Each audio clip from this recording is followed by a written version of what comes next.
시간이 됩니다. 11번째 시간에 대해서 지금 우리가 계속 광야 시대를 하고 있습니다. 광야 시대에서 하고 있는데 모압 평지까지 달려가 보겠습니다.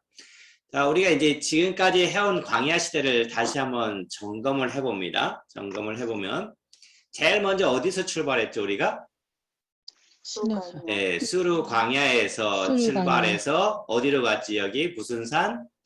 시내산. 시내산으로 갔죠. 시내산으로 어디로 갔죠? 이후에 가데스 바네아로 갔죠. 가데스 바네아에서 다시 여기 무슨 평지? 모압 평지까지 올라갔습니다. 그래서 수르 광야에서 시내산까지 가는 데는 몇 개의 장소가 있었습니까? 5개의 장소가 있습니다. 예, 5개의 장소가 있었어요. 도중에 5개의 장소가 있었죠. 시내산에서는 몇 가지 사건이 일어났었죠? 5가지. 5가지 사건이 일어났었죠. 5가지 사건이 시내산에서 일어났습니다. 시내산에서 가데스 바네아로 가는 도중에는 몇 개의 사건이 일어났었습니까? 2가지. 2개의 사건이 일어났었죠. 2개의 사건이 일어났었습니다. 그 다음에 가데스 바네아에서는 몇 개의 사건이 일어났었죠? 5. 예, 5개의 사건이 일어났었습니다. 그 다음에 가데스 바네아에서 모압 평지로 가는 도중에는 몇 개의 사건이 있었죠? 2가지 사건이 있었죠. 2개의 사건이 있었습니다. 그리고 모압 평지에서는 몇 개의 사건이 있었죠? 8개의 사건이 있었다라고 했죠. 그래서 1, 2, 3, 4, 5, 6 그래서 광야 시대에 6가지가 있죠. 그 중에서 이제 오늘 우리가 배울 것이 뭐냐면 이 모압 평지에서 8사건을 살펴보게 됩니다. 모압 평지에서 8사건을 살펴보게 됩니다. 이 모압 평지에서 8가지 사건은 제일 먼저 민수기 22장부터 24장까지 내용입니다. 민수기 22장에서 24장까지 내용은요. 22장에서 제일 중심되는 인물이 누구냐면 발람이라고 하는 사람을 기억하시길 바랍니다. 발락과 발람을 이제 좀 헷갈릴 때가 많습니다. 발락은 모압 왕 발락이고요. 발람은 이제 선지자입니다. 근데 이 발람의 이야기가 24장까지 기록되어 있는데요. 모압 왕 발락이 뭐냐면은 아모리 왕 시온과 바산 5개 이야기를 들었어요. 우리가 지난 시간에 민수기 21장에서 어떤 일이 일어났었냐면 2가지 사건이 있었어요. 모압 평지까지 가는데 가데스 바네아에서 모압 평지까지 가는데 2가지 사건이 있었는데 하나는 녹뱀 사건이 있었고요. 또 하나는 무슨 사건이 있었을까요? 아라닥 왕과 아모리 왕 시온과 바산 왕의 물리치는 사건이 일어났어요. 그러니까 주변에 있던 이 모압 왕이 그 소식을 딱 듣고 이제 두려웠어요. 그래서 이스라엘의 선지자 발람을 통해서 뭘 하냐면은 야 우리들을 도와주고 이스라엘 백성들을 좀 저주해라 라고 요청을 합니다. 그러니까 이 발람은 그 말을 듣고 이 발락 왕위로 갈 때 계속해서 따라갑니다. 그래서 이제 3번 가게 되는데 그 도중에 어떤 일이 일어나냐면은 나귀가 말하는 사건이 일어납니다. 여기 민수기 22장 7절 8절 같이 한번 읽어보겠습니다. 시작. 나귀가 여호와의 사자를 보고 발람 밑에 엎드리니 발람이 노하여 자기 지팡이로 나귀를 때리는지라. 여호와께서 나귀 입을 여시니 발람에게 이르되 내가 당신에게 무엇을 하였기에 나를 이같이 3번을 때리느냐. 그렇죠? 여러분 혹시 성경에서 짐승이 말한 적이 언제일까요?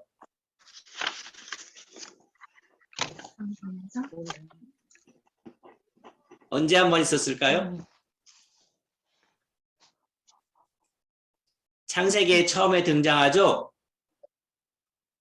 뱀이 말할 때, 뱀이 말한 것이 있었고, 또 여기서 이제 나귀가 말하는 것이 등장하죠. 그러니까 짐승이 말했을 때는 아주 특별할 때인 것을 기억하시기를 바랍니다. 자, 그런데 이제 이 발람이 계속해서 따라가면서 하는데, 뭐라면 이스라엘 백성들을 축복해 줘야 되는데 저주를 한단 말이에요. 그러나 하나님께서는 그것을 원하지 않아요.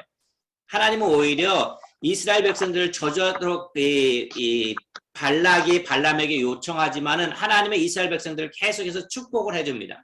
그래서 이 바알 신당에서는 어떤 일이 일어났냐면은 아침에 발락이 발람과 함께 가고 이 발람이라는 사람이 발락을 따라가지 않아야 되는데 따라가고 있는 거죠. 그렇죠? 그를 인도하여 바알의 산당에 오르매 발람이 거기서 이스라엘 백성의 진 끝까지 보니라. 하나님이 저주하지 않으신 자를 내가 어찌 저주하며 여호와께서 꾸짖지 않으신 자를 내가 어찌 꾸짖으랴. 내가 바위 위에서 그들을 보며 작은 산에서 그들을 바라보니 이 백성은 홀로 살 것이라. 그를 여러 민족 중에 하나로 여기지 않으리로다. 야곱의 티끌을 누가 등이 세며 이스라엘 4분의 1을 누가 등이 셀고 나는 의인의 죽음을 죽기 원하며 나의 종말이 그와 같기를 바라노라 하며 이 바알의 신당에서 이제 발람이 이야기를 한 거죠. 비스가 꼭대기에서도 마찬가지입니다. 소빔 들로 인도하여 비스가 꼭대기에 이르러 7제단을 쌓고 각 제단에 수송마저 수장을 드리니 비스가 꼭대기에서 발람이 예언을 합니다. 야곱을 해할 점술이 없고 이스라엘 해할 복술이 없다. 이때 야곱과 이스라엘에 대하여 논할진대 하나님께서 행하신 일이 어찌 그리 크냐 하리로다. 이 백성이 암사자같이 일어나고 수사같이 일어나서 움킨 것을 먹으며 죽인 피를 마시기 전에 눕지 아니하리다 하며 또 부올산에서도 마찬가지죠. 부올산에서도 발락이 바람 인도에서 방해되어 보이는 부올산 꼭대기에서도 이 발람이 예언을 합니다. 그래서 이 발람이 22장 민수기 22장 24장에서는 바로 발람이 예언한 것과 하나는 나귀가 말을 한 것을 기억하시면 됩니다. 그래서 첫 번째 사건이 발람이라고 하는 것을 우리가 기억을 하면 됩니다. 그다음에 두 번째 사건은 모압 평지에서 두 번째 사건은 비느하스라고 하는 사람을 기억하세요. 비느하스.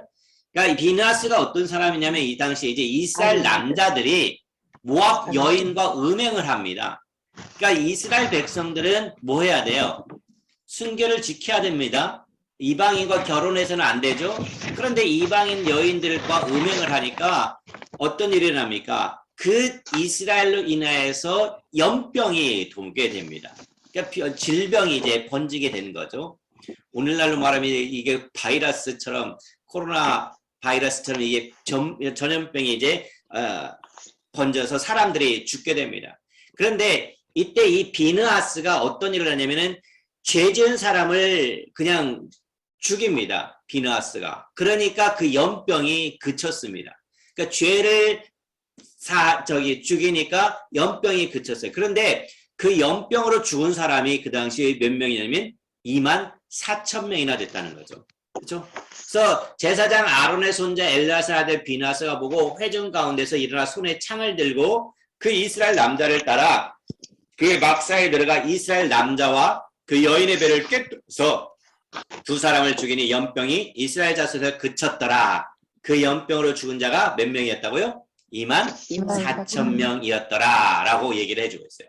자, 두 번째 사건은 누구를 기억하라고요? 비느하스를 기억하세요. 비느하스로 인해서 연병이 그쳤다는 거죠. 그 다음에 세 번째 사건은 2차 인구조사가 일어납니다. 1차 인구조사는 언제 때 일어났었죠? 1차 때는? 민수기 1장에서 일어났잖아요. 처음에. 그렇죠? 그때는 몇 명이었는지 혹시 기억하십니까? 60만 1,000명? 이건 2차고 60만 3,550명. 예, 뭐 이런 거 기억할 필요도 없지만 근데 잘 보세요.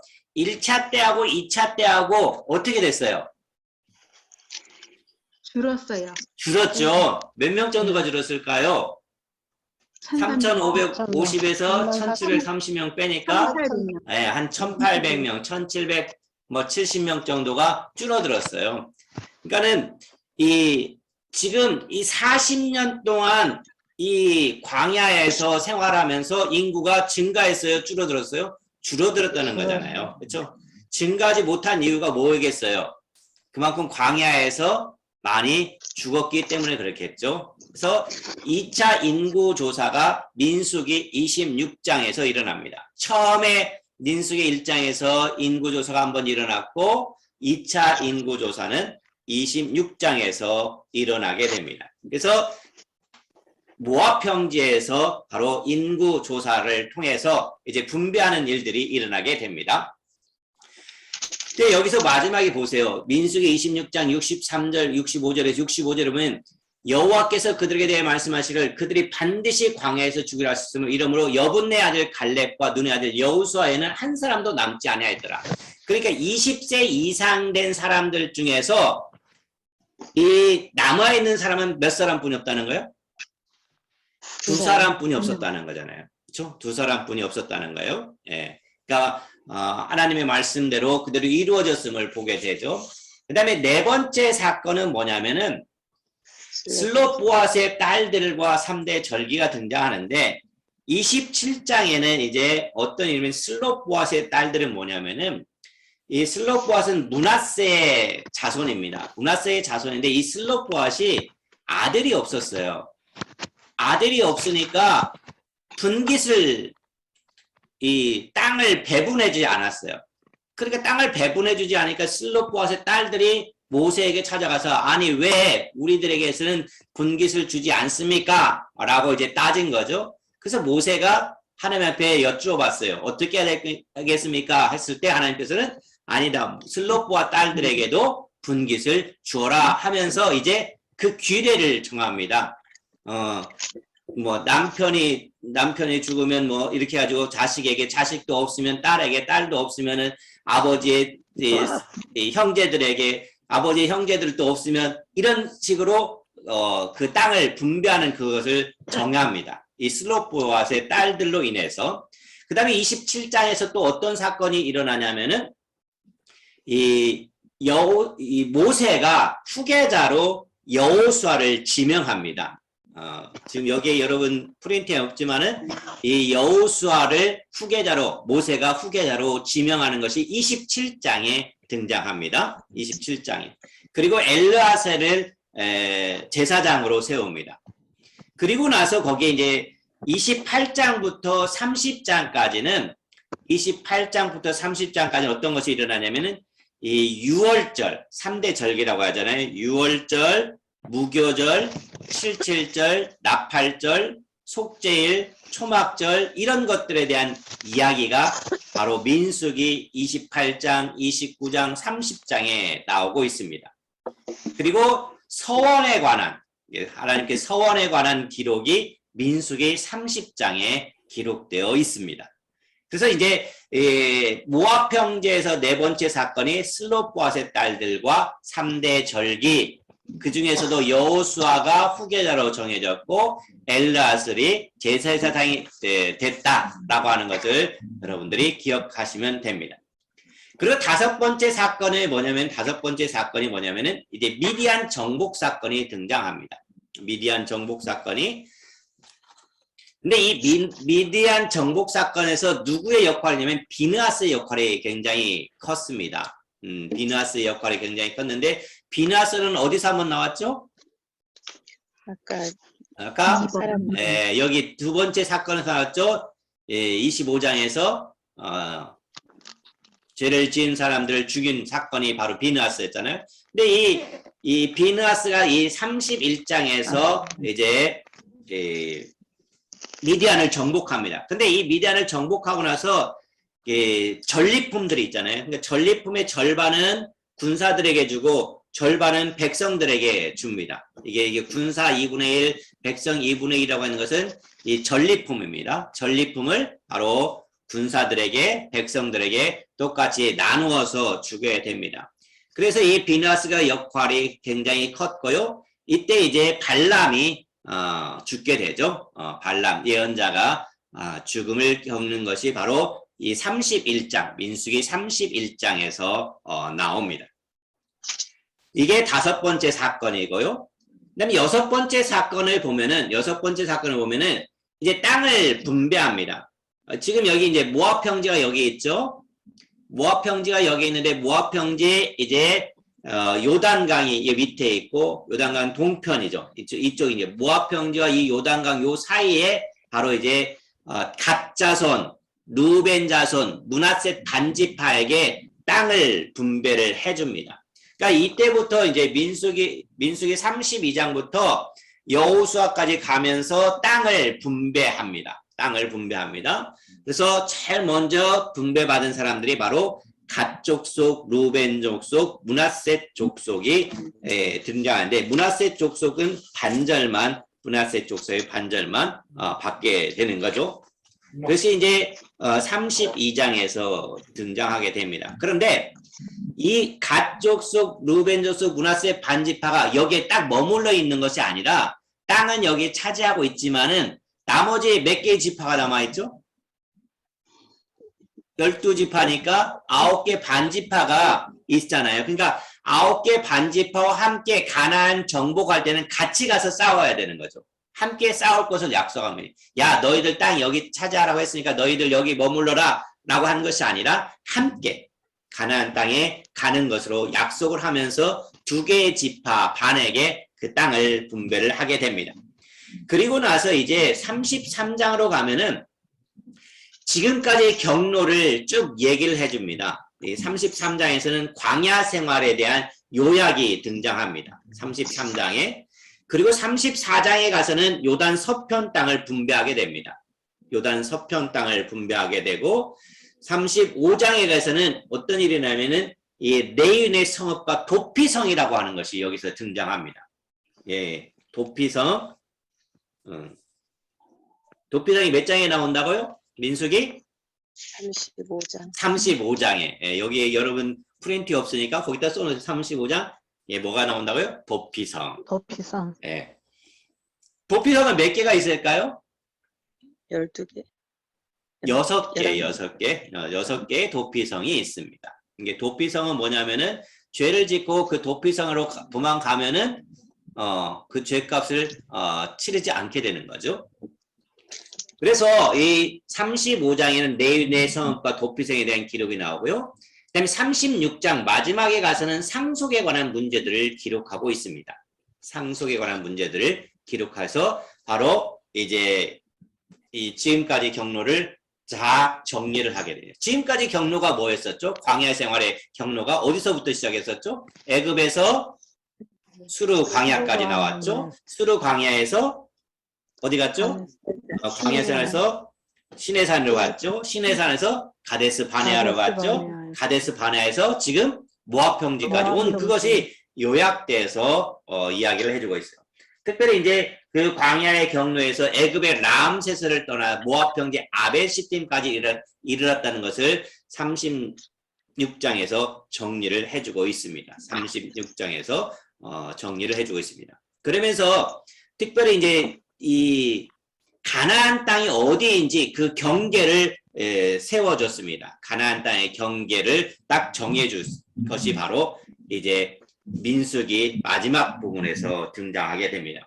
자, 모압 평지 여기까지가 7가지 사건입니다. 그리고 이 마지막이 뭐냐면은 마지막이 이 신명기를 기록합니다. 이제 모압 평지에서 이제 신명기를 기록하게 되는 것이죠. 그래서 이 모압 평지의 8사건은 발람, 디느하스, 2차 인구조사, 미디안 정복, 슬로보의 딸들과 3대 절기, 미디안 정복, 그 다음에 6번째는 2개의 반지파의 분배, 그 다음에 7번째는 지금까지 광야의 생활에서 애굽 탈출해서 모압까지 오는 경로, 그 다음에 이제 가나안의 경계를 딱 정해줬다고 했죠. 그게 7번째고, 8번째가 뭐라고요?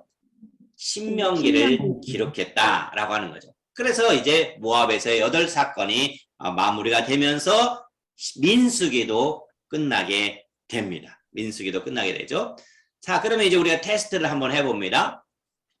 자, 모압 평지의 8사건이 등장하죠. 모압 평지의 8사건은 민수기 몇 장부터 시작합니까?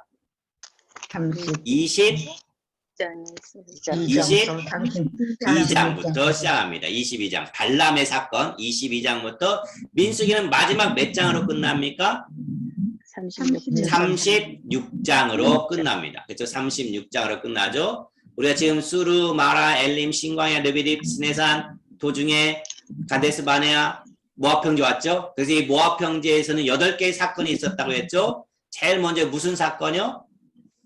발람 사건. 나귀가 말을 하는 사건이었죠? 발람 사건이 있었고, 두 번째는 인물 누구를 기억하라고 했죠? 비느하스를 기억하라고 했죠? 비느하스 연병으로 몇 명이 죽었다고요? 24,000. 네, 24,000명이 죽었다는 거죠. 그 다음에 세 번째는 인구조사가 몇 번째 일어났다고 했죠? 2차. 2차. 1차 때보다 한 1,700여 명이 죽었다고 얘기를 했죠.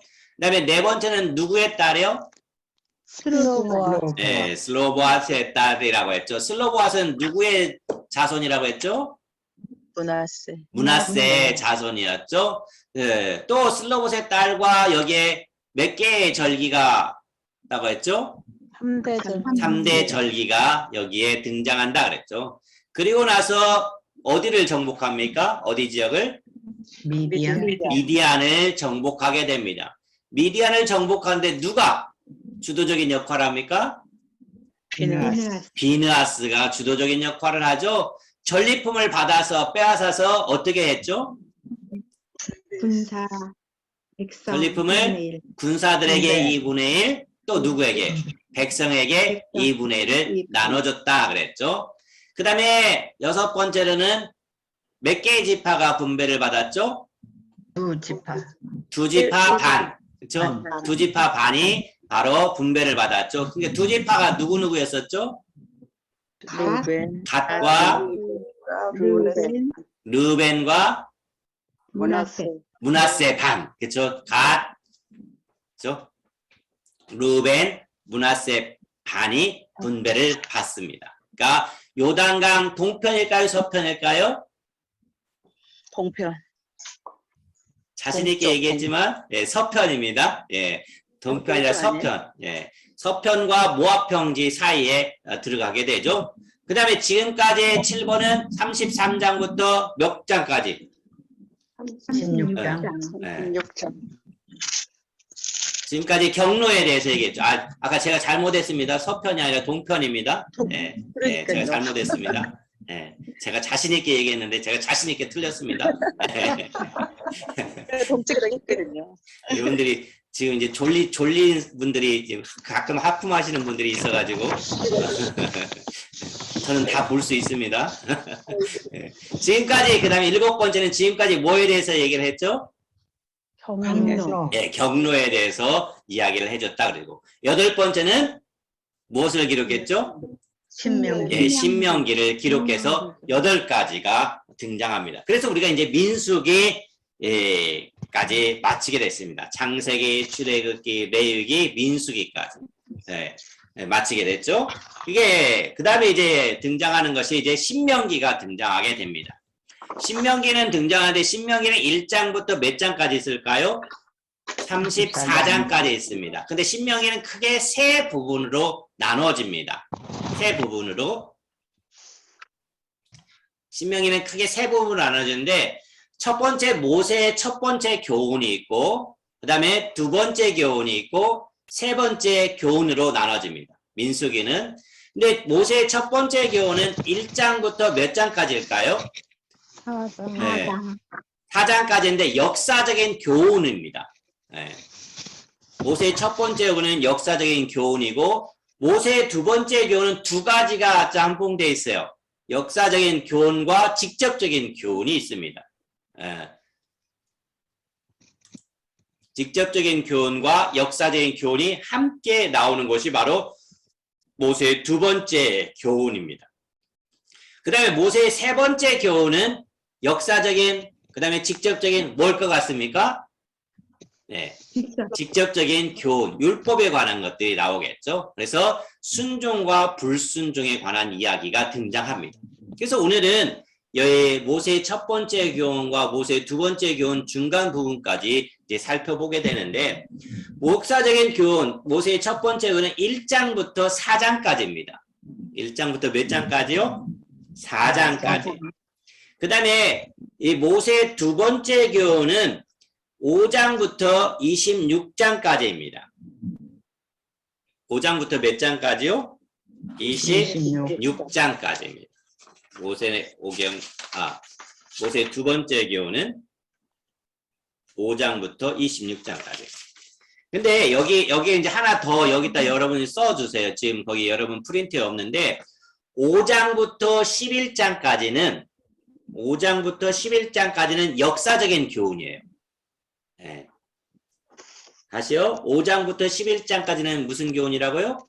역사적인 교훈이고, 그럼 12장부터 26장까지는 뭘 것 같습니까? 네, 직접적인 교훈으로 율법에 관한 것이 등장합니다.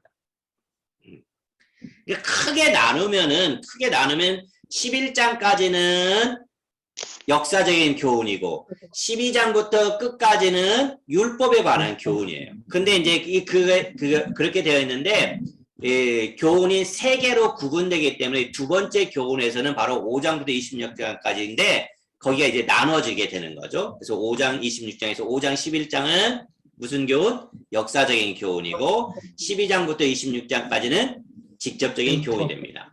그 다음에 27장부터 그럼 몇 장까지일까요? 직접적인 교훈은 모세의 세 번째 교훈은 34장까지가 됩니다. 그런데 여기 보니까 이 역사적인 교훈을 한번 이제 살펴보는데 이 신명기를 보면은요, 이 역사적 사건 가운데서 계속해서 민수기를 보면 어떤 일들이 많이 일어나죠? 하나님께 순종보다는 불순종한 것들이 참 많잖아요. 불순종하고 벌을 받고 불순종하고 벌을 받고 하는 그런 일들이 계속 나오고, 그렇지만 또 하나님께서는 길을 보여주시고, 그렇죠? 그러니까 하나님의 인도하심을 계속해서 상기시켜 주잖아요. 그래서 이 신명기는 뭐냐면요, 하나님이 어떻게 인도하셨는지 과거의 그 교훈을 통해서 이스라엘 백성들이 가르쳐 주고 있어요. 야, 너희들 한번 봐라. 하나님이 우리 민족을 어떻게 지금까지 인도하셨는지, 그러니까 우리들은 어떻게 해야 될 것인지, 이게 바로 신명기예요. 신명기는 딱 두 가지예요. 그러니까 야, 하나님이 지금까지 우리를 어떻게 인도하셨냐, 그러니까 우리는 어떻게 해야 되느냐, 그거란 말이에요. 그러니까 1장부터 11장까지는 하나님께서 이스라엘 백성들을 애굽에서 이끌어내서 광야 생활을 하면서 쭉 지금까지 인도한 그 사건에 대한 이야기를 반복하고 있어요. 이 사건이 어디에서 기록되어 있었죠? 어디에서? 우리가 앞에서 했었잖아요. 민수기. 예. 그래서 신명기 1장부터 11장까지는 민수기의 이야기가 반복되고 있어요. 나왔던 이야기가 반복돼서 나오고 있어요. 그리고 나서 12장부터는 이제 우리가 어떻게 살 것인가, 율법에 관한 것이 등장하고, 마지막에 가서는 이제 우리가 그러면 순종해야 될 것인가, 불순종해야 될 것인가, 그렇죠? 순종하는 사람은 어떻고 불순종하는 어떤가 라고 하는 것들이 이 신명기에 등장하게 되는 거죠. 신명기에 등장하게 됩니다. 그래서 여러분들이 잘 아는 대로 신명기 보면은, 신명기 33장에 보면은 그런 말들이 참 많잖아요. 모세의 축복을 통해서 등장하게 되죠. 모세의 축복 이야기가 등장하게 됩니다. 네. 그래서 이제 민수기 신명기 30장까지 가면은 야, 우리가 어떻게 하면 복 받는 길인가라고 하는 것들이 등장하게 되죠. 그래서 여러분들이 복 받는 비결 하면은 신명기 몇 장을 읽으면 되냐면은 30장을 읽으면은 복 받는 비결이 나오게 되죠. 자, 그 다음에 이제 우리가 역사적인 교훈으로 가는데 신명기 1장부터 4장까지 등장하게 되죠. 자, 1장부터 이제 등장하게 되는데, 여기 보면은 첫 번째 1장에는 어떤 이야기들이 등장하냐면요, 40년간 지금 이스라엘 백성들이 뭘 했죠? 40년 동안 광야 생활을 했잖아요. 그 광야 생활을 하고 이제 모세가 이제 첫 번째 설교가 시작되는 부분인데, 이스라엘 백성이 가나안에 들어가기 전에 어떤 일이 일어났냐면은 이 시내산에서 어떤 것을 조직합니까? 결국 뭐 백부장제도, 천부장제도를 조직하잖아요. 이것은 결국 뭐냐면 행정이라든지 또 행정을 조직했고 또 뭘 했냐면 법을 세워서 사법기구를 조직하는 장면이 등장하잖아요. 그렇잖아요. 그러니까 가나안을 향하는 노정에서 많은 백성들을 이끌기 위해서는 조직과 행정과 재판 제도가 필요했다는 것을 가르쳐 주고 있습니다. 그래서 1장 1절부터 18절까지가 그 내용이 등장하게 됩니다.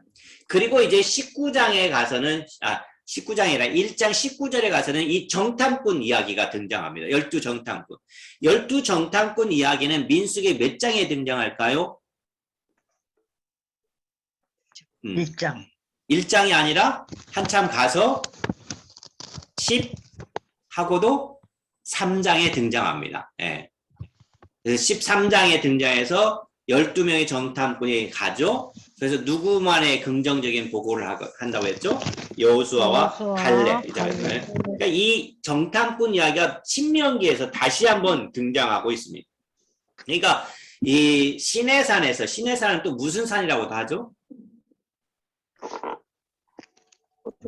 호렙산이라고도 합니다. 네, 호렙산. 성경에 이제 호렙산이라는 말도 있고 시내산이 있는데 호렙산. 그러니까 이 시내산에서 가데스 바네아까지 가는 그 행군한 이스라엘의 그 출애굽 1세대가 가데스 바네에서 하나님을 반역하고 이제 불순했던 사건이 바로 회상하게 되는 거죠.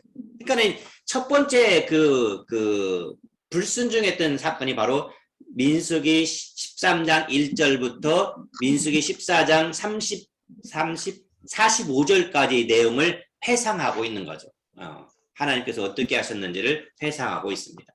자, 이제 1장에서는 바로 이 정탐꾼 사건을 통해서 하나님께 불순종했던 그것을 이제 이스라엘 백성들에게 다시 회상시켜 주는 거죠. 다시 회상시켜 줍니다. 그 다음에 이제 이 여호와께서 이스라엘들을 이제 그것을 통해서 벌을 내리신 거죠. 벌을 내리신 것이 바로 1장에서 등장합니다.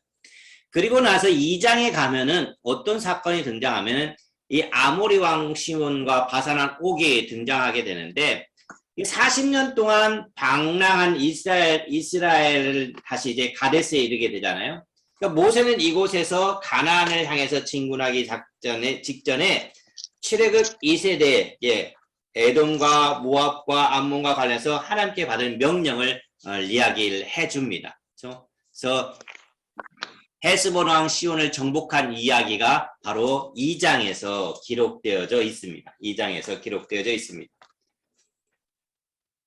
특별히 이제 2장 26절부터 여러분 보세요. 2장 26절부터 보면은 거기는 26절부터 37절까지는 민수기 이야기가 다시 반복되고 있어요. 거기는 이제 민수기 몇 장이 등장하냐면 민수기 21장 21절에서 30절까지 내용이 2장에서 반복해서 등장하고 있습니다. 그죠?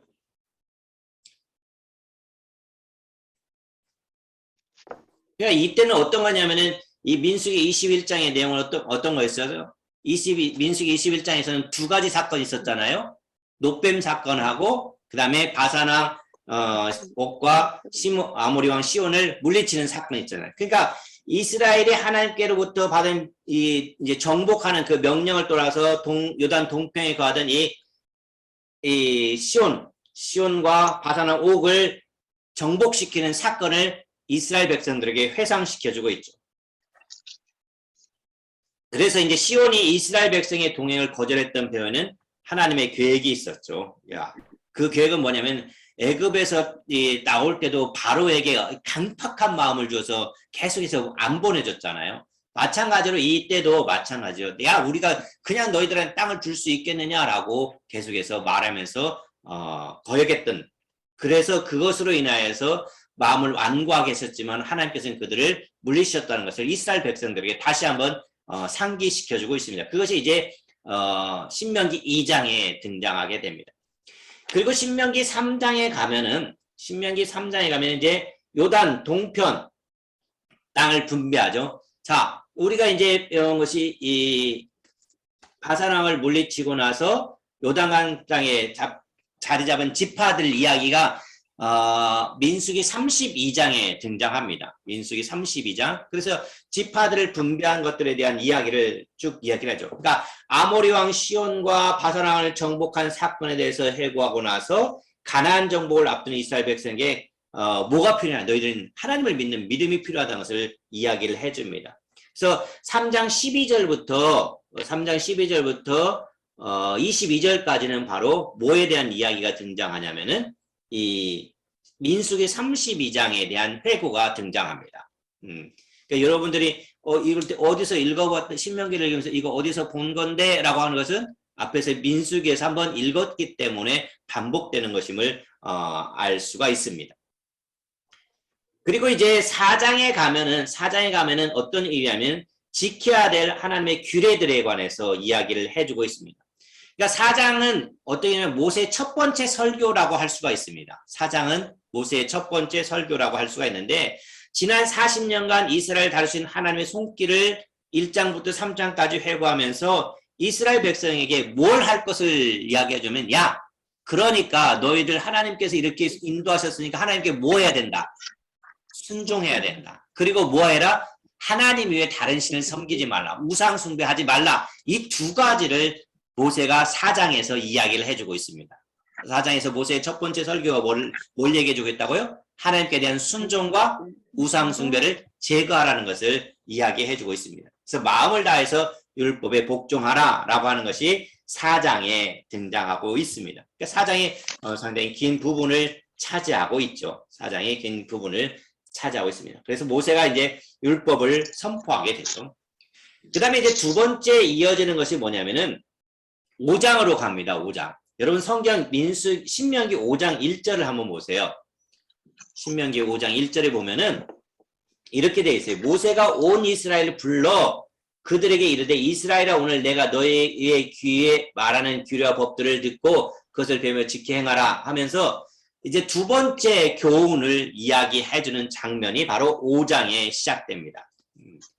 직접 율법을 기록하기도 하고 역사적인 사실을 상기시키면서 교훈하는 형식을 바로 취하는 것이 바로 5장부터 26장까지인데 5장부터 8장까지는 직접적인 교훈을 이야기를 해주고 있습니다. 그래서 5장 1절에서 6절까지는 무엇을 설명하기 위하면 10계명을 설명하기 위한 도입 부분입니다. 자, 한번 우리 배운 것을 생각해 봅시다. 신명기가 어디에서 한번 기록되어 있었죠? 신명기가 민수기가 아니고 그 전에. 예. 신명기는 어디 사건에서 등장했었죠? 호렙산, 시내산. 그러면 시내산이면은 성경 어디 부분이죠? 그렇죠. 출애굽기죠. 출애굽기. 신명기는 출애굽기 몇 장에 등장할까요? 몇 장이요? 20장. 20장. 네. 출애굽기 20장 1절에서 17절까지죠. 그러니까 신명기가 등장하는 10계명에 등장하는 곳은 성경에 두 군데가 있어요. 두 곳이 있는데 하나는 어디요? 출애굽기 20장. 또 하나는요? 신명기. 네, 신명기 5장. 네, 두 곳이 있습니다. 10계명이 기록된 곳은 어디라고요? 출애굽기 20장. 그다음에 신명기 5장에 기록되어 있습니다. 그래서 이제 구약의 언약 공동체에 주사 지키게 하신 가장 기초적인 신앙적인 윤리적인 규범을 이야기해 주는 것이 바로 10계명이잖아요. 그래서 이제 5장 7절부터 바로 10계명이 등장합니다. 21절까지. 그렇죠? 출애굽기에서 언급된 10계명의 반복이 여기서 등장하고 있잖아요. 그러니까 이스라엘 모든 율법은 어디 위에 토대를 두고 있냐면 10계명 위에 토대를 하고 있습니다. 제일 먼저 10계명을 설명하는 것은 어떤 것을 설명하고 있냐면 바로 너희들은 누가 다스린다는 거예요. 하나님이 다스린다는 거잖아요. 신정이라고 하잖아요. 그래서 하나님이 다스리는 것. 이 신정 왕국이 언제 깨집니까? 사사기 지나서. 사사기 지나서 야 우리도 왕을 달라라고 하잖아요. 인간들이 왕을 달라 하는 그래서 이제 하나님을 왕으로 섬겼던 그 이스라엘 백성들이 하나님 대신에 하나님 자리에 누구를 사람을 대신하는 거잖아요. 그러니까 가장 큰 죄가 바로 이것 같아요. 하나님이 계셔야 될 자리에 우리가 그 자리를 차지하는 거잖아요. 그렇죠? 우리들이 무엇을 해도 마찬가지죠. 우리가 해도 무엇을 해도 그 자리를 차지하려고 하는 거잖아요. 그 자리를 차지하지 않으면 괜히 짜증나고 불평하게 되고 힘들어하고 그런 누가 그 자리를 다른 사람이 차지하면 또 시기하고 질투하고 이런 일들이 반복되는 거예요. 그게 죄악이잖아요. 그래서 이 5장에서는 바로 신명기에 대한 10계명에 대한 이야기가 등장하게 됩니다. 그렇죠? 10계명에 대한 이야기가 등장하고 5장 22절도 마찬가지예요. 22절도 출애굽기에 관한 출애굽기 20장 18절에 관한 이야기가 등장하게 됩니다. 그래서 이제 신명기 5장 22절부터 이 33절까지는 바로 시내산 언약 사건 당시에 하나님 앞에서 이제 두려움에 사로잡혀 있었잖아요. 모세가 그때 몇 번 올라갔다 내려갔다 했죠? 산을? 2번. 몇 번? 하나, 둘, 셋, 4번. 그렇잖아요. 4번 올라갔다 내려갔다 했잖아요. 우리가 이제 시내산 사건에서 모세의 등반이 있었잖아요. 그 다음에 성막 제조가 있었잖아요. 그러니까 올라가 내려가면서 그것에서 이제 모세가 중보자 역할을 수행했던 사실을 기억을 하라는 거잖아요. 그렇죠? 그리고 이제 6장으로 넘어갑니다. 6장에 넘어가면은 아주 이제 우리가 잘 아는 말이 있잖아요. 아주 잘 아는 말. 6장 몇 절일까요? 5장. 6장 5절. 4절 말씀. 예, 4절 말씀. 이스라엘아 뭐하라? 들으라 하는 말이에요. 이걸 뭐라고 하냐면 쉐마라고 합니다. 뭐라고 한다고요? 쉐마. 네, 쉐마. 그러니까는 이스라엘아 들으라. 우리 하나님 여호와는 오직 유일한 하나님 여호와이시니 너는 마음을 다하고 뜻을 다하고 힘을 다하여 내 하나님 여호와를 사랑하라. 오늘 내가 내게 명하는 이 말씀을 너는 마음에 새기고 내 자녀에게 부지런히 가르치며 집에 앉았을 때든지 길을 갈 때든지 누워있을 때든지 일어날 때든지 이 말씀을 강론할 것이며 너는 또 그것을 내 손목에 매어 기호를 삼으며 내 미간에 붙여 표를 삼고 또 내 집 문설주와 바깥문에 기록할지니라 라고 하잖아요. 그러니까 우리가 집안에 성경 구절을 이렇게 걸어놓는 것, 그렇죠? 이것도 바로 그런 거죠. 하나님 말씀을 계속해서 기억하는 거잖아요. 그렇죠? 그러니까 6장에서의 그 4절부터 9절까지의 그 10계명을 다시 상기시키면서 쉐마에 대한 기록이 바로 6장 4절부터 9절까지 기록되고 있습니다. 이제 이 율법의 참된 목적을 밝히고 있죠. 그 다음에 이제 너는 마음을 다하고 뜻을 다하여 이 말씀을 어디에서 또 한번 나오죠? 하나님을 사랑한다면 여호와의 명령을 지켜야 하는 데서 이게 등장하잖아요. 부자 청년이 그랬잖아요. 나는 이걸 다 지켰습니다. 라고 했잖아요. 그 다음에 이제 등장하는 것이 뭐냐면은 6장 10절부터 25절까지는요. 하나님을 잊지 않고 그를 경외하라는 것, 권면이 등장하죠. 그래서 하나님 말씀 후손들의 전하기에 마땅히 가르침에 힘써야 될 것을 강조하는 것이 바로 6장에 등장합니다. 6장에. 그 다음에 이제 7장으로 넘어갑니다. 7장에서는 뭐냐면 야 너희들은 거룩하게 구별된 이스라엘 백성이다 라는 것을 가르쳐줍니다. 이 말은 또 어디서도 등장했냐면 가나안 땅에 들어가서는 이방인들과 분리될 것을 명령합니다. 그것이 출애굽기 20장 뒤에 나오는 저기 이제 34장에 등장합니다. 34장. 그러니까 출애굽기 34장에 가면은 완전히 하나님이 어디로 내려오시게 되는 거죠? 성막을 완성한 다음에 35장에 가면은 산 위에 계신 분이 어디로 내려왔다고 했죠? 성막으로 내려왔어요. 하나님의 이스라엘 백성과 함께하고 싶어서 내려오셨다고 했잖아요. 그렇죠? 그러니까 그 여호와께서 택하신 민족이라고 하는 것을 얘기하는 거룩한 백성이라는 거죠. 그러니까 이게 이 거룩한 백성이라는 것을 이야기를 해주면서 우상 숭배에 빠져 타락하지 않도록 가나안 족속들을 완전히 다 진멸시키라고 했어요. 근데 이스라엘 백성들을 다 진멸시키지 않았잖아요. 그러니까 하나님의 명령을 계속해서 불순종하게 됩니다.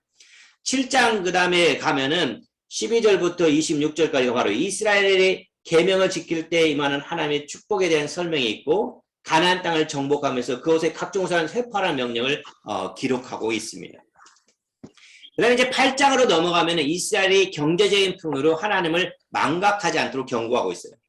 그래서 8장 1절부터 10절까지는요. 이런 일이 일어나죠. 이스라엘이 40년간 광야 생활을 했잖아요. 40년간 광야 생활을. 그렇죠? 40년 동안 광야 생활을 했고 그 광야 생활의 의미와 목적, 그다음에 이스라엘에 겸손하게 하고 하나님에 대한 백성들의 충성심을 알아보게 해서 그 일들을 행했단 말이죠. 근데 백성들로 하여금 더욱 하나님을 의지하고 순종하도록 권고하는 장이 바로 8장입니다. 그러니까 가나안 땅의 풍요함에 대해서 다시 한번 설명하는 것이 이 8장에 대한 이야기가 등장합니다. 그래서 이제 이 앞에 나온 이야기들을 반복하면서 회상하면서 직접적인 교훈들을 하는 것이 바로 5장 8장입니다. 그 다음에 9장부터 또 11장까지는 역사적인 교훈이 등장하는데 이스라엘이 이제 9장부터 이 가나안 땅에 이제 들어가기 전에 백성들에게 이제 자만심을 경고하는 내용이 바로 9장 첫 번째에 등장합니다. 그렇죠? 그래서 이제 그 사건을 언급하잖아요. 어떤 사건? 금송아지 사건에 대해서 이야기를 하게 됩니다. 금송아지 사건. 아론이 금송아지를 만들었잖아요. 하나님 자리에 금송아지를 만들었던 그 사건을 언급합니다. 그리고 나서 이제 어떤 일이 납니까? 9장 6절부터 29절까지 쭉 보면은 이 모세가 십계명을 받기 위해서 호렙산에 올라갔을 때 이스라엘 백성들이 금송아지를 만들었던 것에 대한 사건을 이야기해주고 이로 인해서 모세가 백성을 위해서 하나님께 기도를 했잖아요. 중보 기도를 했잖아요. 그런 장면이 등장하고 모세는 하나님의 진노가 이스라엘 백성에 내리지 않도록 기도하였고 하나님이 이런 모세의 기도에 응답한 것들에 대한 이야기가 9장에서 등장하게 됩니다. 그 다음에 10장으로 넘어가면은요. 10장에 가면은 모세가 십계명을 다시 받는 그 이야기가 하나님께 두 번째 돌파를 받는 장면이 등장하게 됩니다. 이제 출애굽기 34장의 내용이 다시 한번 등장하게 됩니다. 그래서 이스라엘 신정 왕국의 제사 제도를 다시 정비하는 이야기가 10장에서 등장합니다. 그래서 마음의 할례를 받고 하나님을 사랑할 것을 권면해 줍니다. 그것이 바로 10장의 내용이죠.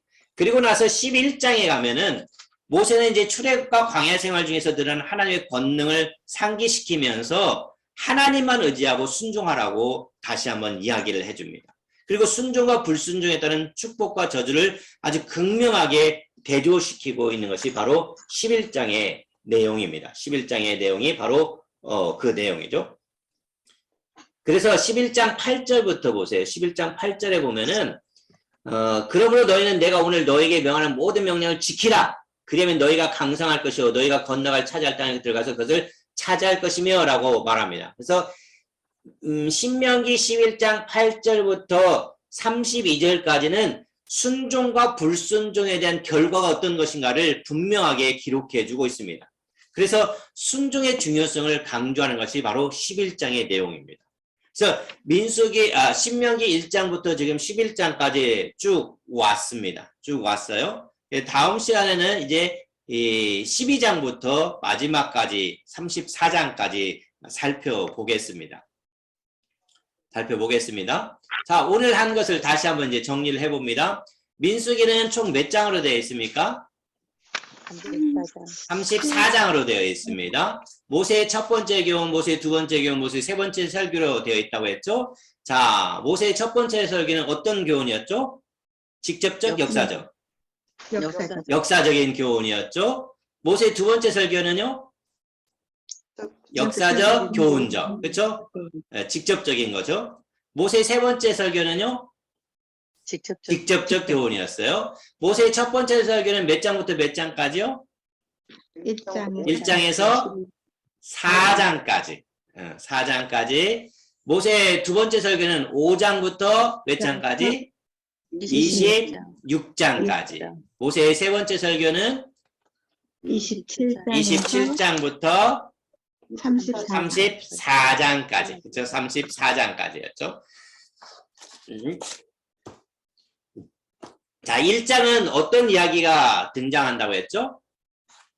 12정탐꾼. 네, 12정탐꾼의 이야기가 등장한다고 했죠.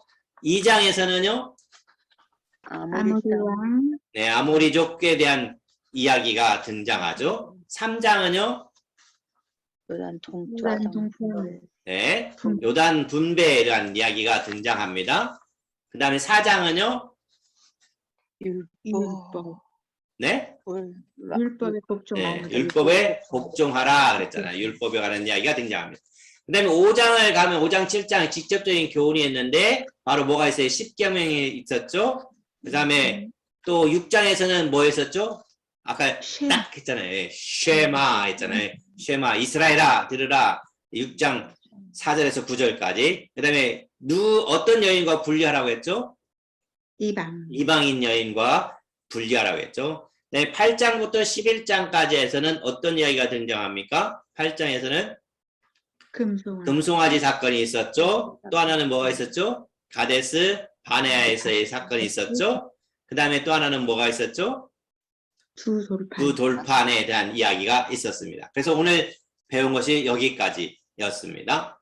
그래서 여러분들이 이제 읽어 오셔야 될 부분이 민수기 22장에서 신명기 11장까지 여러분들이 읽으시면 되겠습니다. 수고하셨습니다.